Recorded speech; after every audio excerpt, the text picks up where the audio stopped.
Bon, je pense que nous allons pouvoir commencer. Oui, on va essayer on va démarrer comme ça. On tient le timing qu'on s'est fixé sur ce Ouais. webinaire d'une demi-heure. Donc, bonjour à tous. Bonjour à tous. Bienvenue sur ce webinaire où nous allons vous présenter un point de notre programme de l'IFEC, donc à propos de la proximité de l'ordre et un ordre qui doit être au service des consoeurs et des confrères franciliens. Alors, ce webinaire fait partie d'une liste de webinaires qui sont prévus, qui ont commencé hier. Et donc, on a un certain nombre de webinaires jusqu'au 14, jusqu'à mi-novembre, et donc ils reprennent à chaque fois des points de notre programme. Donc, n'hésitez pas à vous y inscrire. Et donc, aujourd'hui, eh bien, nous sommes avec Sandrine, là pour vous parler du point comment remettre plus de proximité entre l'ordre et les confrères. Alors, je ne sais pas, Sandrine, si tu veux dire un petit mot pour démarrer. Tout d'abord, bonjour à tous. Comme tu le disais, Delphine, on va vous parler pendant cette petite demi-heure de proximité, puisque c'est un point d'honneur que l'on se donne. Vous savez que Delphine et moi-même serons candidates à l'élection de l'ordre pour Paris. Donc, ces élections qui vont se dérouler du 4 au 19 novembre. Donc, nous vous dévoilons au travers de ces webinaires des points de notre programme et nous avons, comme je vous le disais, à cœur de défendre un ordre de proximité, un ordre présent, qui répond présent pour tous les confrères, quelle que soit leur taille. L'unité est très importante dans notre programme et notre vision de gouvernance. Donc, nous allons être vos hôtes là pendant cette petite demi-heure et nous serions ravis de pouvoir échanger. On va essayer de faire court pour pouvoir échanger avec vous.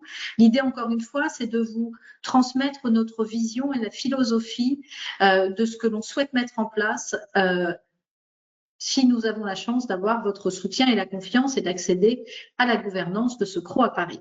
Je te laisse reprendre, Delphine, le cours de notre webinaire. Oui, alors, donc le contexte, tout d'abord, eh bien, nous nous sommes rendus compte que de nombreux confrères s'interrogent à propos de la nécessité, alors d'avoir un ordre, tout simplement, mais également à propos de son rôle, de ce que l'ordre fait pour lui, et s'interrogent également sur ce qu'il apporte dans le cadre de l'exercice professionnel. Donc, eh bien, nous avons à cœur dans notre programme de proposer des actions pour pouvoir rendre les actions de l'ordre et plus particulièrement du Conseil régional plus visibles et d'apporter plus de transparence.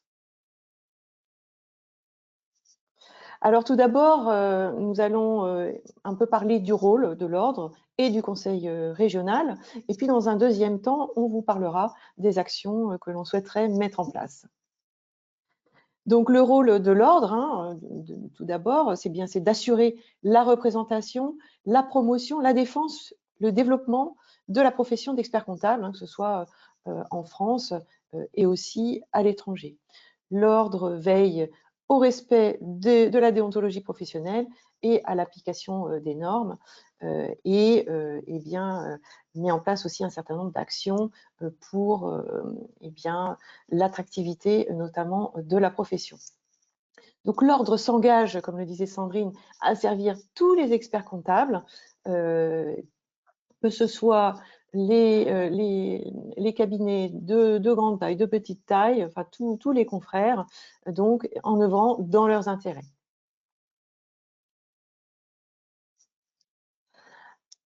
Alors, le fonctionnement du Conseil régional, plus particulièrement, donc il est défini, il est précisé dans les textes, dans l'ordonnance de 1945, et donc, le Conseil régional, il a pour qualité de surveiller donc dans sa région eh bien, la profession d'expertise comptable, d'assurer la défense des intérêts matériels de l'ordre et de gérer les biens, de représenter l'ordre dans sa circonscription, dans tous les actes de la vie civile, de prévenir et concilier toutes les contestations et conflits d'ordre professionnel, de statuer sur les demandes d'inscription au tableau, hein, ce qui est un point important dans la vie de l'ordre, également de surveiller, de contrôler les stages, de fixer et recouvrer les cotisations parce que évidemment les cotisations eh bien ce sont les ressources de l'ordre pour pouvoir fonctionner et mettre en place donc eh bien toutes les actions souhaitées. Et puis bien entendu le conseil régional peut saisir le conseil national pour toute requête ou suggestion concernant la profession d'expert comptable.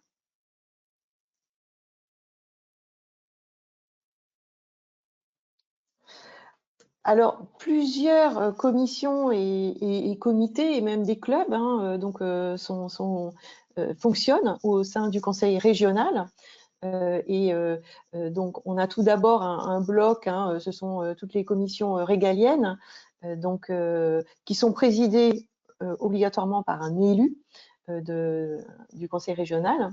Donc, le régalien, qu'est-ce que c'est hein? Eh bien, ce sont les commissions qui vont s'occuper de la qualité, donc alors du contrôle qualité, également de l'application des normes professionnelles. Les normes, elles sont écrites par le Conseil national, mais eh bien, pour l'application, eh bien, c'est le Conseil régional qui va mener des actions. Également, au niveau des régions, on va lutter contre l'exercice illégal et la délinquance financière. Et puis, dans le cadre de la surveillance de la profession, on peut exercer également des contrôles ponctuels dans les cabinets. Alors l'article 7 bis, là, c'est une commission qui s'occupe eh bien, de proposer une possibilité pour les experts comptables en entreprise eh bien, qui n'ont pas le titre d'expert comptable, eh bien, de pouvoir accéder à ce titre en fonction de leur expérience. Et puis, on a des commissions sur tout ce qui est déontologie, le tableau, la résolution des litiges et le stage. Hein, ce sont les sujets que j'ai évoqués juste avant. Et puis, d'autres commissions et comités donc, sont en place hein, pour accompagner les jeunes experts comptables, prévenir des difficultés économiques des clients, mais aussi les difficultés des cabinets d'expertise comptable. On a aussi des commissions et comités qui s'occupent de la formation professionnelle, hein, puisque c'est important eh bien, de faire monter en compétences les équipes, les collaborateurs et puis les experts comptables. L'innovation également, l'innovation, ça peut être donc eh bien d'œuvrer pour la mise en place de nouveaux outils et puis aussi de nouvelles missions. Le mécénat, la parité, bon, je vais pas tous les indiquer, hein, mais également tout ce qui est lié à l'attractivité de la profession. Hein, et donc là, il s'agit eh bien d'avoir des contacts avec notamment les écoles, les universités, pour aller chercher eh bien nos futurs confrères. Voilà, donc un certain nombre de commissions et de comités, alors auxquels eh bien, vous pourriez participer, hein, puisque dans les commissions, alors les commissions en tant que telles doivent être présidées par un élu, mais on a des comités hein, qui eux, peuvent fonctionner eh bien, avec des présidences qui ne sont pas élus à l'ordre, hein, mais qui peuvent être des spécialistes sur des sujets particuliers.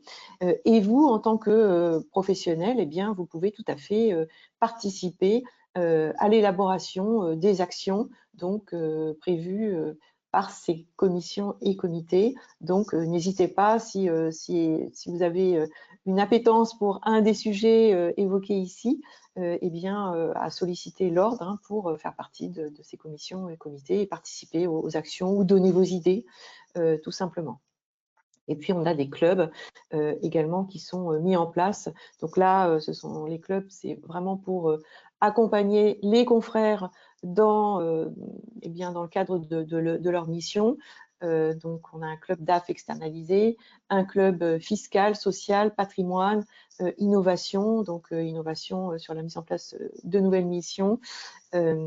Voilà, donc tous ces sujets qui existent, qui sont là pour vous accompagner dans vos modes d'exercice, également pour vous soutenir dans le cadre donc de la vie de vos cabinets, de soutenir vous, vos collaborateurs. Donc voilà. Et donc, comme nous avons eh bien, eu des remontées, enfin, nous savons que un certain nombre de confrères donc s'interrogent sur la visibilité de toutes ces actions. Peut-être que vous êtes étonnés de voir toutes ces commissions et ces actions qui sont menées. Donc, nous avons mis en place un plan d'action pour bien rendre plus visible donc l'action de l'ordre par rapport à tous ces sujets.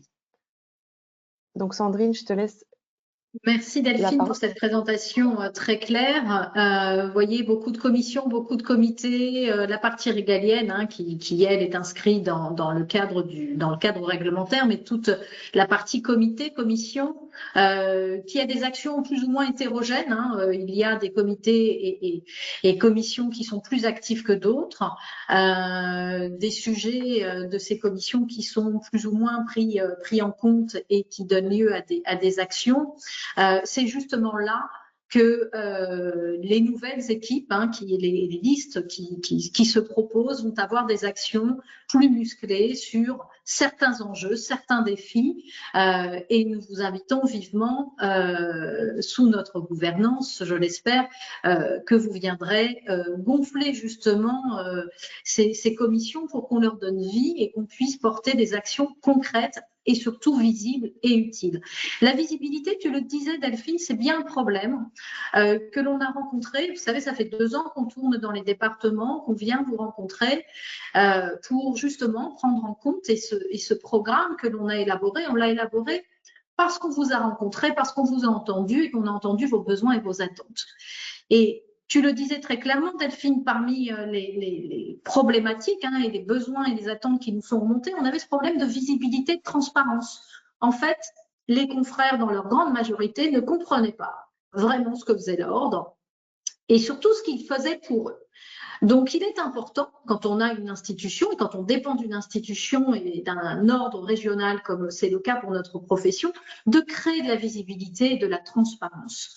Donc, nous avons prévu dans notre plan d'action pour justement introduire plus de proximité avec les confrères, avec les consoeurs et les confrères, c'est de créer cette visibilité. Alors, elle passera par quoi, cette visibilité? Elle passera par de la communication déjà, des notes d'information régulières pour informer les confrères des actions menées par le CRO, mais également de mettre en avant l'engagement et l'implication des forces vives de l'ordre. Et ça permet d'insister sur la nécessité de ces mesures pour resserrer les liens avec les membres.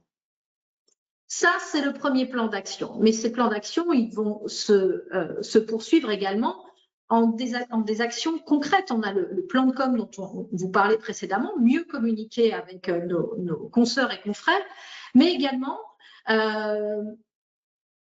avoir une visibilité sur les actions concrètes. Alors, les actions concrètes, c'est quoi? Mais c'est déjà réduire le temps de réponse.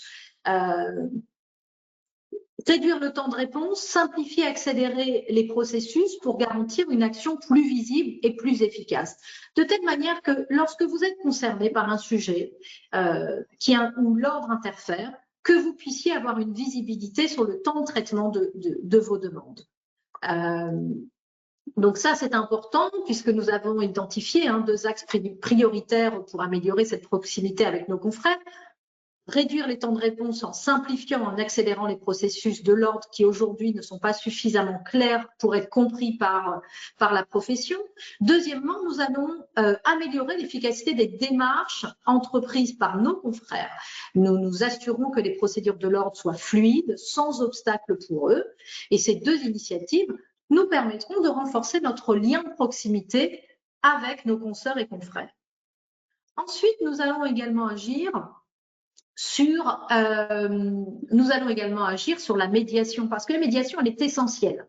Elle est essentielle pour résoudre rapidement les conflits. Alors, vous savez, la médiation, il y a déjà une partie de la gestion du conflit qui se fait dans le cadre régalien, puisqu'on a des commissions, on a des commissions conciliation, on a des commissions discipline, lorsqu'on est mise quand il y a un litige qui naît avec par exemple un client, avec le confrère ou la consoeur, ou un litige qui pourrait naître aussi entre l'ordre et le professionnel, nous souhaitons mettre en place en fait une phase en amont, parce que ces process qui existent aujourd'hui dans le cadre de ces commissions régaliennes sont des commissions qui demandent un certain temps de traitement incompressible.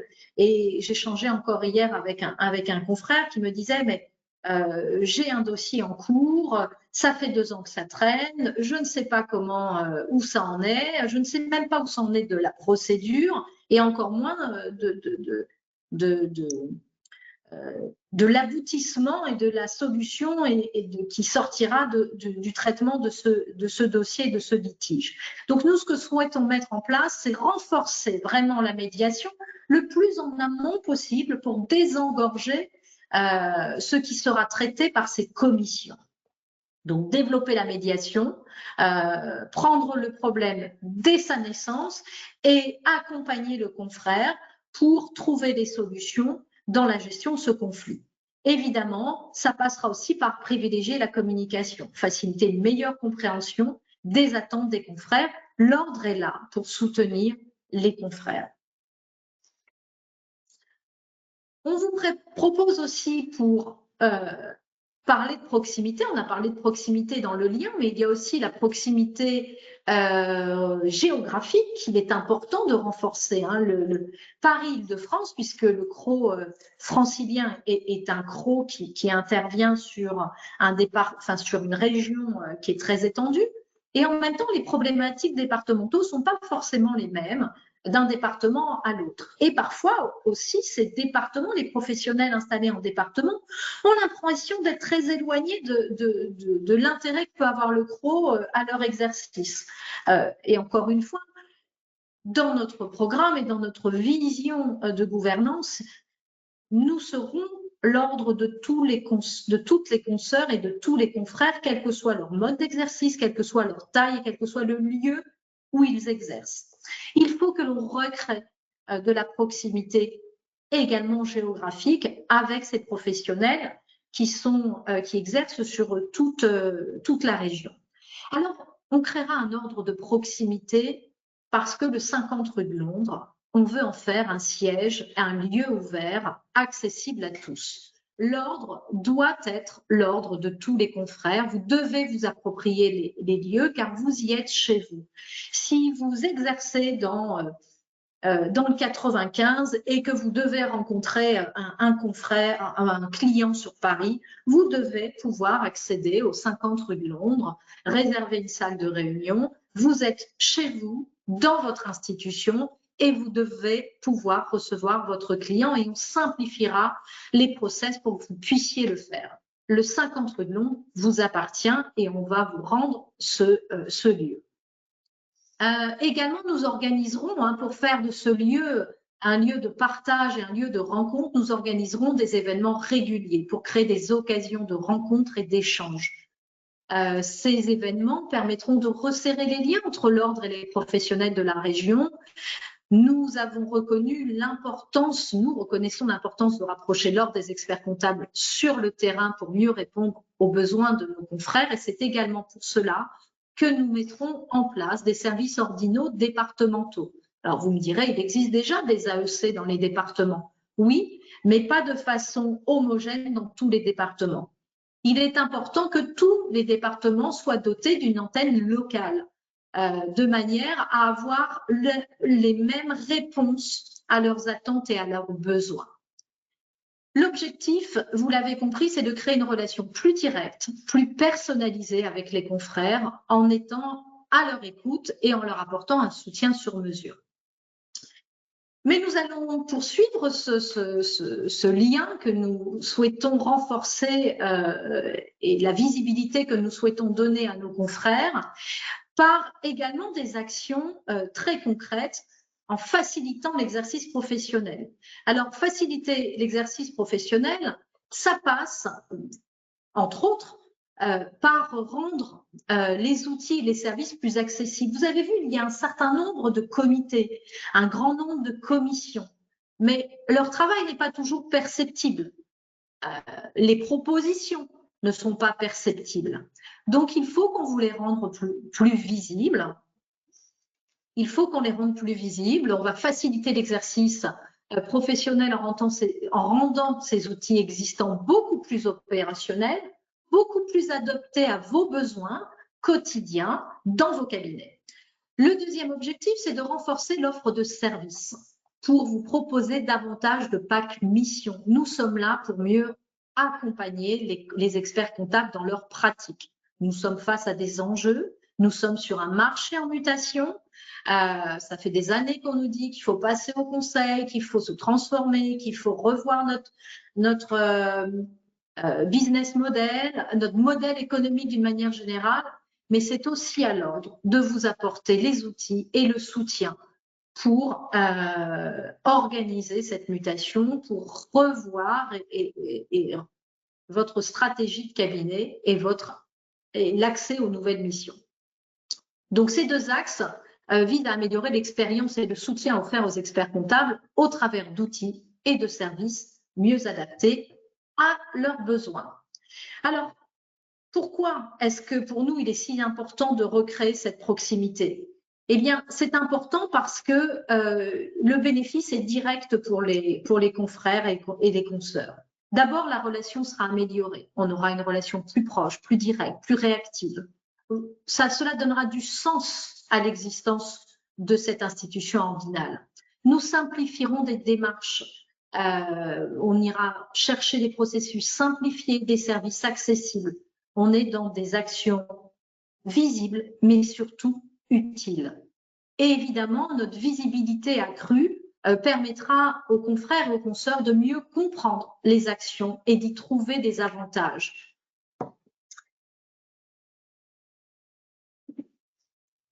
Donc, pour conclure cet atelier et avoir un petit temps d'échange avec vous, si vous le souhaitez, eh bien, vous comprenez que notre vision et la présentation qui vous en a été faite sur cette petite demi-heure, c'est de nous engager à renforcer la proximité avec les confrères et les consoeurs, avec les professionnels, par des actions visibles et utiles. Notre programme se base sur une vision pragmatique de la profession.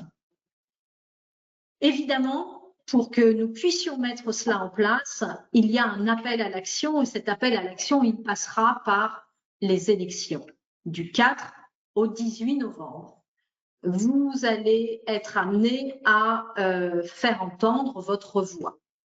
Participez aux échanges, impliquez-vous dans la vie de l'ordre, évidemment, mais surtout confiez-nous, accordez-nous votre soutien et votre confiance pour que nous puissions insuffler le nouveau souffle au CRO Paris et mettre en place notre vision et nos actions visibles, utiles, concrètes pour et penser et pour nos consoeurs et confrères. On peut passer à la slide suivante. Est venu le temps pour nous d'échanger avec vous si vous avez des questions. Delphine et moi-même sommes à votre écoute pour échanger sur cette vision et remettre l'ordre au service des consoeurs et confrères avec plus de proximité. Je ne sais pas si on a des questions.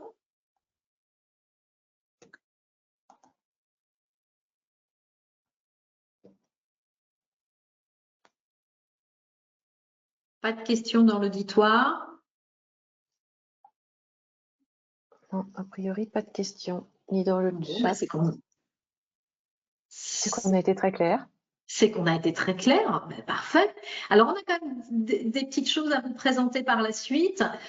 Tout d'abord, on vous a mis dans le support qui vous sera envoyé notre programme. Donc, voilà, vous l'avez là, qui s'articule. Delphine, je te laisse en parler. Oui, Oui, en oui, trois oui, notre programme qui s'articule autour de 3 axes.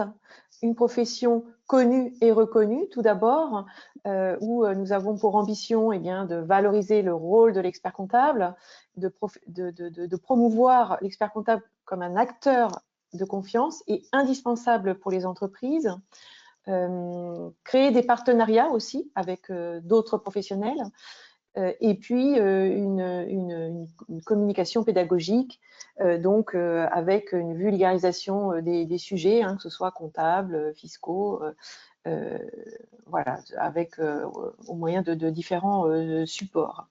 L'ambition également de lutter contre l'exercice illégal sous toutes ses formes, hein, parce que il est important, hein, de protéger notre profession. Et puis, comme ambition 3, eh bien, devenir un partenaire clé des acteurs publics et économiques.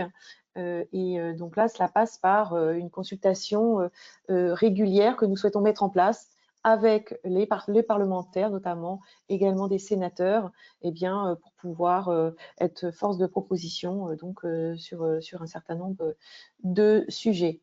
L'axe numéro 2, eh bien, c'est une profession unie et confraternelle.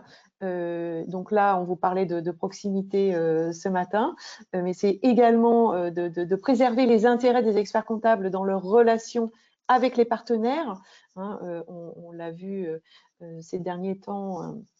Donc avec certains éditeurs, et donc il nous est apparu nécessaire de mettre en place une charte garantissant la sécurité des données et la transparence des outils utilisés, et puis également de mettre en place eh bien certaines chartes pour sensibiliser, accompagner et donc sensibiliser aux enjeux de cybersécurité. Et puis Tu également, disais, Delphine, tu disais une profession unie et confraternelle. C'est un point important que nous mettons en avant, l'union. On parle d'unité même sur la liste IFEC. D'abord parce que la liste IFEC et le syndicat IFEC est le seul syndicat qui réunit en son sein toutes les tailles de cabinet. On en est, nous, le parfait exemple, Delphine. Moi qui suis de cabinet de moins de 10 collaborateurs, seul associé, et Delphine qui vient d'un cabinet de bien plus grande taille, hein, puisque on peut le dire, tu es chez KPMG. Notre profession, elle est plurielle, cette profession. Elle doit, dans son côté pluriel, autant sur nos tailles de cabinet que nos modes d'exercice, il est important que nous restions unis. Unis parce que face au pouvoir public, face à une tutelle, face à une représentation telle qu'elle soit auprès des acteurs économiques, nous serons toujours plus entendus si nous restons unis et ensemble. Ensemble, la voix est plus forte, elle est plus audible. Aujourd'hui, aucun autre syndicat défend la totalité et l'entièreté, sans aucune exhaustivité, ou plutôt totalement exhaustive, toutes les tailles de cabinet. Et on ne met personne, en fonction de sa taille, de son mode d'exercice, en dehors du spectre de la profession. Nous sommes la profession avec toutes nos différences et toutes nos diversités, et c'est ce qui fait notre richesse. Et il faut vraiment qu'on soit conscient de cette richesse, de ce besoin d'unité pour être entendu. Plus que jamais, les enjeux et les défis sont importants, ils sont devant nous, et il n'y a que dans l'unité que nous saurons les relever. Je te laisse passer à l'axe 3. Oui, et toujours dans l'axe 2, hein, également, nous avons pour ambition d'accompagner encore plus l'installation des jeunes confrères, puisque ça, c'est vraiment un sujet important, puisque les jeunes confrères, eh bien, c'est l'avenir de la profession, donc c'est vraiment un point primordial. L'axe 3, eh bien, c'est un avenir ambitieux pour la profession, avec un certain nombre d'ambitions, hein, de développer une profession intégrée dans un écosystème pluridisciplinaire. Hein, aujourd'hui, on voit la nécessité eh bien, de renforcer des partenariats avec d'autres professions, hein, que ce soit les avocats, des banques notamment. Également, autre ambition de renforcer les liens avec les filières pédagogiques. Et donc là, c'est de développer des partenariats avec les écoles, les instituts de formation, toutes les filières en fait qui mènent à l'expertise comptable. Et puis promouvoir une image dynamique de la profession parce que on a besoin donc de redynamiser cette profession. Donc pour casser un peu et de casser les stéréotypes, et de montrer la diversité des compétences et donc la diversité de l'exercice professionnel. Et enfin, accompagner les cabinets dans l'évolution des modèles économiques parce que on voit que là, on est vraiment dans une phase de transition numérique, notamment, et également durable. Et donc, nous mettrons en place des formations, des kits missions, donc pour pouvoir vous accompagner pour réussir cette transition numérique et durable. Voilà. Alors évidemment, notre programme s'inscrit dans les ambitions, dans le cadre des ambitions nationales, donc qui sont présentées par Damien Charrier et Florent Burtin, qui sont donc vos candidats IFEC pour le Conseil national de l'ordre des experts comptables. Donc on en parlait tout à l'heure. Tout ça, voilà. Pour mettre en place tout ça, Delphine, qu'est-ce qu'on fait entre le 4 et le 18 novembre? Voilà. Eh bien, on vote. Voilà. Et donc, vous avez dû recevoir votre matériel de vote qui a dû arriver par mail entre hier et aujourd'hui. Voilà. Alors, si vous êtes évidemment inscrit à l'ordre des experts comptables et à jour de vos cotisations, eh bien, vous avez reçu ces codes et vous allez pouvoir voter donc à partir de lundi prochain. Donc, voter le plus vite possible, comme ça, pour ne pas oublier. Donc, entre le 4 novembre et le 18 novembre, donc ces votes, et avec les résultats donc, que nous aurons le 19 novembre. Entre le 4 et le 18 novembre, entre le 4 et le 18 novembre, faites-nous confiance, accordez-nous votre soutien, faites le choix du nouveau souffle pour Paris. Notre profession mérite le changement, mérite des visions nouvelles, mérite plus d'actions visibles, pratiques, qui vous ressemblent. Et vous voyez, tout ce programme, il est le fruit d'une liste de 42 candidats qui ont travaillé sur des propositions d'actions concrètes pour vous et qui ont décidé de s'engager à nos côtés, sur la défense de notre profession, sur la gouvernance de ce CRO à Paris, ce CRO francilien, parce qu'il n'est pas que parisien, il est francilien. Et vous voyez, ces candidats, ils vous ressemblent. Ils vous ressemblent parce que cette liste, elle est plurielle. Nous avons toutes les générations, nous avons toutes les tailles de cabinet, nous avons toutes les visions, tous les modes d'exercice. Et c'est parce qu'elles vous ressemblent que les idées qu'ils proposent sont des idées qui émanent de vos besoins et de vos attentes. Faites-leur confiance, faites-nous confiance. Nous sommes motivés à bloc. Nous avons des idées et nous voulons maintenant les mettre en œuvre et en place pour vous.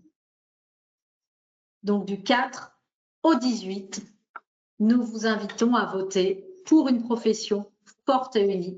Votez IFEC. Merci à tous de votre attention. Merci beaucoup et à très bientôt.